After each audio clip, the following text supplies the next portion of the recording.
Marc Raimondi for ESPN with some special guests today.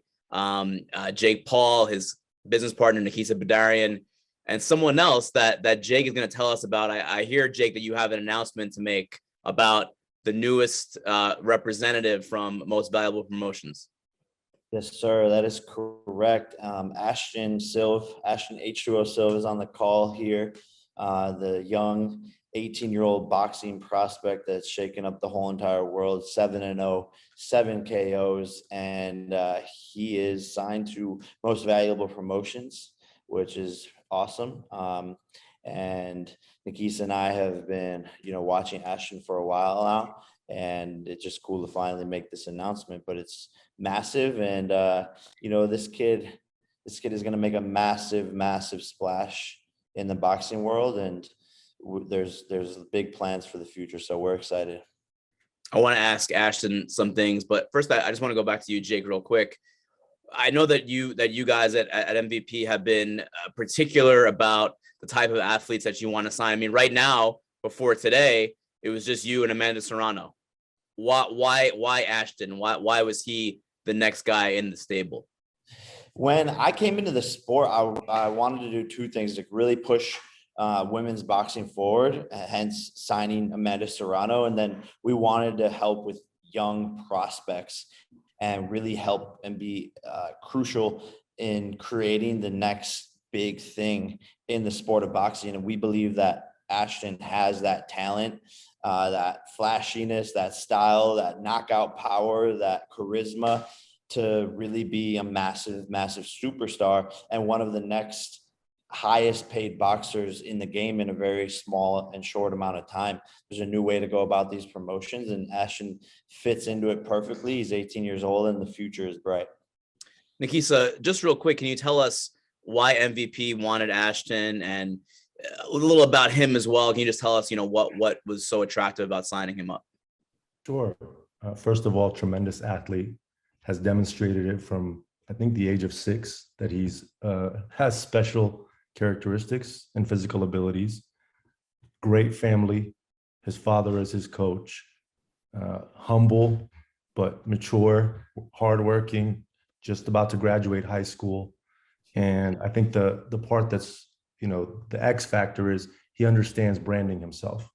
He's been building his content platform from a very young age. He's I think the 4th most followed in his weight class across the top 10. He's not in the top 10, but if you look at the top 10 across all of the different belts, he's the most followed on Instagram, other than 3 people on that list. So he kind of checks a lot of boxes that you would want in terms of the next big star in boxing. And just spending time with him and his family, it was clear there was a natural affinity to each other. So Ashton, I'm sure there were other promoters, other managers, other agents who were interested in you being part of their team. Why did you choose Jake and Nakisa at Most Valuable Promotions? I mean, me and my team kind of came up to a conclusion where we want to sign with someone that gave us the freedom to kind of do our own thing, but at the same time, work with each other. It's more, we want to kind of work with someone rather than,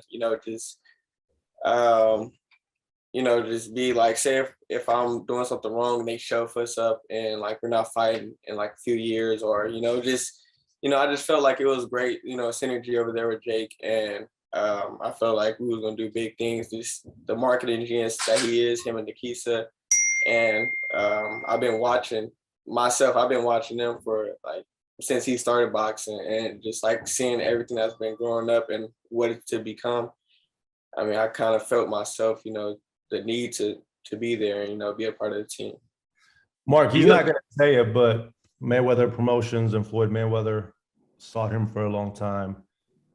Matchroom has sought him. When I was at his last fight, Golden Boy was there. He's been highly sought after, and he's been smart about how he's approaching this new landscape of boxing and content consumption. And that's how it's led us to here. But make no mistake, we feel very proud to have been able to get him to work with us. Yeah, and it's been about 2 years. Well, since I turned pro, I guess maybe before, during the amateurs, people already, other promotion companies have been looking at me. But once I turned pro at 16, like, I had, like you said, like the zone match room, Go to Boy, Mayweather promotion, all these other like, top promoters out there. But it took me this like until like 2 years to kind of, going through all those promotions to kind of figure out, where I wanted and feel like where I fitted in. Can you tell us a little bit about yourself? I know you're from Southern California, correct? And you just turned 18. What tell us about yourself and kind of the things that you want to accomplish in boxing. A bit about myself is I'm still in school. I'm still in high school. I haven't finished that yet. I graduate June 14th, so that will soon be over. But I also want to go to college for a year or two just to, any lack of education that I had, like didn't get in high school, and go and pursue there. But in the boxing world, I just want to be like an influencer and a role model to like any younger fighters or even, older fighters out there, or just even people that, came from almost nothing, to now, like to see me doing what I'm doing, becoming a world champion or, breaking records out there. And that is some of the goals that I have planned for, being a professional boxer. And you're from Long Beach, right? Long Beach, California. Long Beach. I believe you have Marc, that's a great point. Is one of the things, another thing that was very attractive was he comes from the second largest metro area in the US, right? So when you think about growing a boxer outside of what Jake has done, usually it's local, regional, national, global, but his local, greater area is the second largest in the United States. So that's a big advantage as we continue to build his profile. And I believe you have a fight coming up fairly soon, right? Next month, Ashton? May 21st. It's out here too as well in my hometown. And is the plan, and I guess I can ask this to Nakisa and Jake too. Jake, you said you wanted to fight in August. Would the plan be, in the future to have Ashton on your undercards the way that Amanda Serrano has been, et cetera? Yeah, 100%. That's the plan moving forward. And, Ashton's even come out here to Puerto Rico. We've trained together. I think he's planning on coming out here for his camp he's currently in. And, we have a state-of-the-art facility here, a giant warehouse with, everything to do with boxing, strength training, recovery, ice baths, cryo, saunas, the whole 9 yards. So, this is, we'll be fighting on the same cards moving forward and training together as much as possible. Ashton, I just want to ask you, your thoughts on Jake, because, early on and even now, there are a lot of people who criticize and there are a lot of people who kind of cast hate on Jake and what he's been doing in boxing. What were your thoughts like from the beginning until now? In the beginning, I so much was, I think a type of person I am, I kind of root for the underdog. So like, everybody like, that's been criticizing of what he's been doing. Like the whole time I'm more so actually watching what he has been doing and the things that he says. And like, like he says, accomplish what he wants to accomplish is, to help out young prospects like me and, the female boxing. I just certain things like that stood out to me. So like when he came into boxing, I would just like run him on the whole time. And then for Jake, I mean, do you something like this signing Ashton? I know Amanda Serrano, you guys are selling out Madison Square Garden in a few weeks with Serrano versus Taylor, one of probably the biggest women's boxing match of all time. Do you think people are surprised about some of the other things that you're doing in boxing? Because I think a lot of people said early on, oh, he's just in it for himself. He's in it for the money, for the whatever. Are you think people are kind of being surprised by this? For sure, and they better be. And again, this is just the start with what I'm going to accomplish. I'll be in boxing for the rest of my life, so people got to get used to me, and I'll be a promoter probably for way longer than I'm going to be a fighter. And this is what it's about. I wanted to bring my fan base that was, a digital fan base. They like YouTube videos. Now there's 60 million of them who are boxing fans, and I want to be able to give those fans to Amanda Serrano, who deserves it. She deserves bigger paydays. I want to be able to give those fans to Ashton. He's going to be the next big thing for years and years to come, world champion. So that's what I've been wanting to do in the sport the whole entire time, and to just raise awareness and add to it, because boxing helped change me. And so I owe everything to boxing, and I just want to continue to make it a better place. Marc, you should look at Google Trends for Amanda Serrano over the past 5 years, and you'll see the Jake Paul multiplier, right? From my perspective. And that's what he's going to bring to bear as we partner with any athlete, is help bring their awareness level to new heights in rapid fashion. Yeah, actually, that's why I wanted to ask you, Nakisa. You've worked in combat sports for a while now. I've never seen something like this where, someone comes in from, having massive popularity in another space and, has excelled in combat sports, but now is also kind of passing that on and bringing other people up with them, like Amanda Serrano now, and now Ashton. Have you seen this before?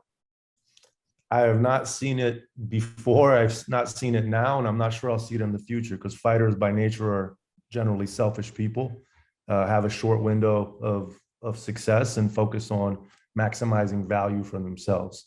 Jake is, unique in many ways, and one of them is that he has a desire to help others in boxing and in MMA, as you've seen. So I have not seen it, and I always commend him for it and make sure it's recognized. Like, what he doesn't have to do this. It's not a financial play, right?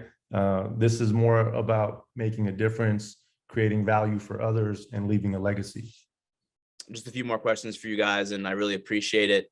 Ashton, for you, I've seen stuff online, people saying that you're the next Floyd Mayweather, that kind of thing. What do you hope to kind of accomplish in this sport? Like, what are your dreams and goals? And you're only 18, so do you want to go slow? Do you want to be fighting for titles relatively soon? What's like your kind of outlook? I want to take my time, of course. Like, I started at 16.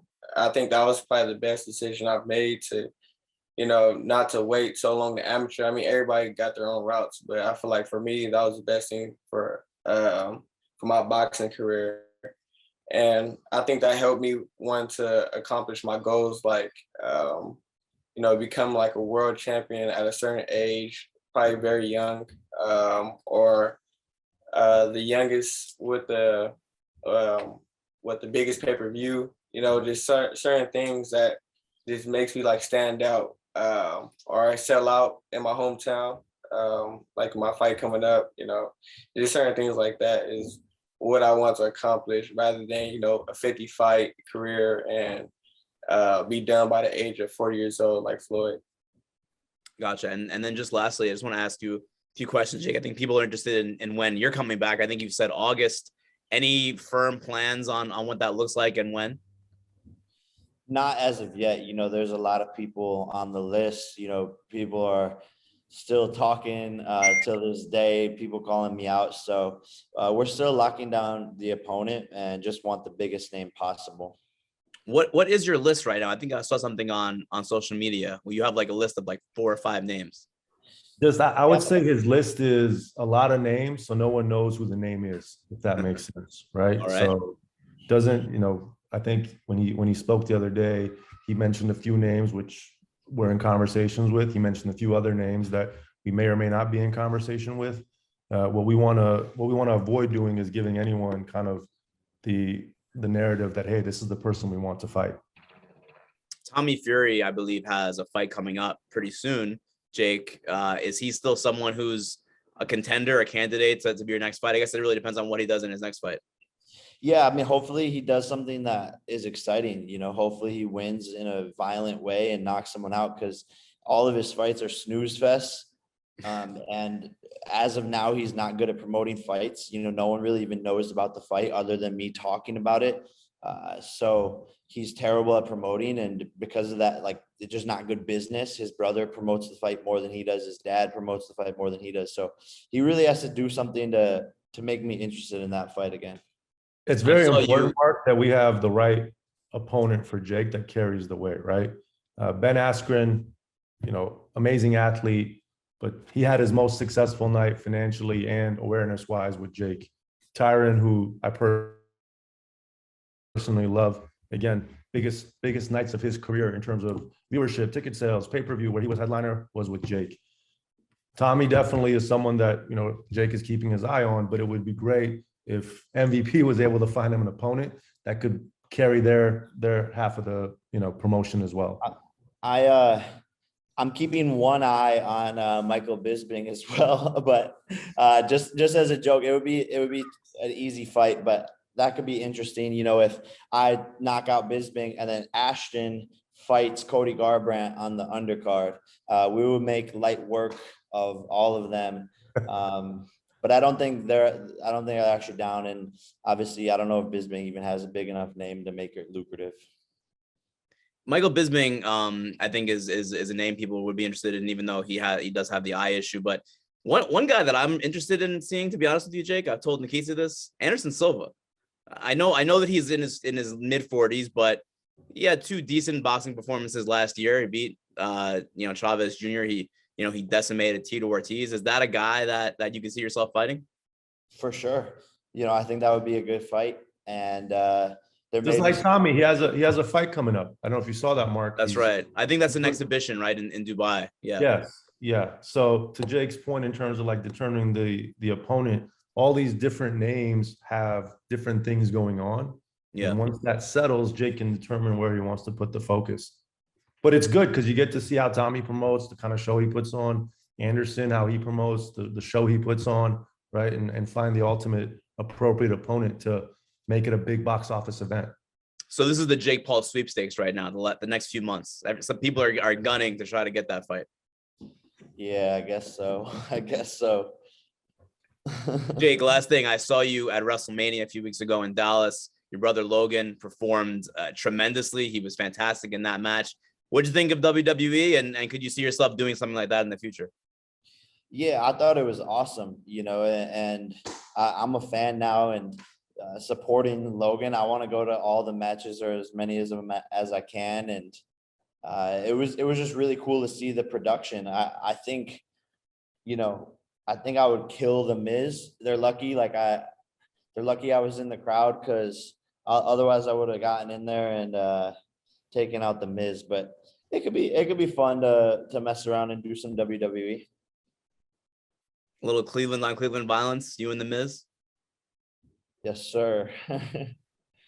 All right, gentlemen. Well, I will let you go. I appreciate it very much. I wish everybody good luck. Ashton, I'm sure we'll be hearing a lot more from you soon. Jake as well.